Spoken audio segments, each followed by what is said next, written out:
እኔ እኔ እዚህ ሶሻል ሚዲያ ላይ በጣም ከሚያበሳጩኝ ሰዎች መካከል አንድ ሰው አለ።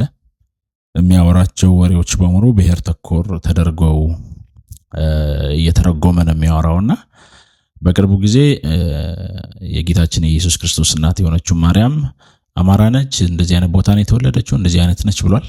አሁን ደግሞ ስለ ክርስቶስ ኢየሱስ የተናገረው ነገር አለ። እስኪ እንስማ ምን እያለ እንደሆነ። ኢየሱስ ክርስቶስ አማራ ነው፣ የአጣዬ ተወላጅ ነው፣ ናዝሬት የተወለደ ነው።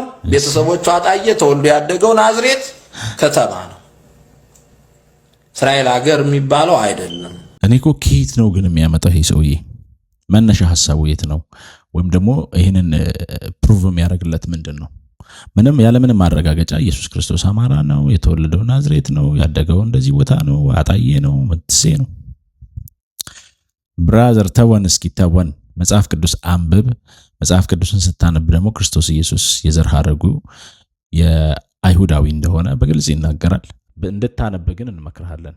ልክ ያልሆነ በተለይ እነዚህ ሲሪየስ የሆኑ ፓርቶች፣ መንፈሳዊ የሆኑ ጉዳዮች ላይ በዚህ ልክ ሰው ወርዶ ሲያወራ በጣም ይደብራልና መጽሐፍ ቅዱስ ማንበብ ለእነዚህ ሁሉ የተሳሳቱ ሐሳቦች ውሸትን መግለጥ እንችላለን በዚህ ውስጥና ፕሊዝ ዝም ብላችሁ አታውሩ። አንዳንድ ጊዜ በብዙ ነገሮች ግምት ልንገምት እንችላለን፣ ግን ስፒሪቹዋል ነገር ላይ መጽሐፍ ቅዱሳዊ የሆኑ ጉዳዮች ላይ ሃይማኖታዊ የሆኑ ጉዳዮች ላይ በግምት መናገር ወይም ደግሞ የሆነ ብሔር አካል ነው ብሎ ማውራት ትክክል ሊያደርግ የሚችል ምንም አይነት ምክንያት የለም።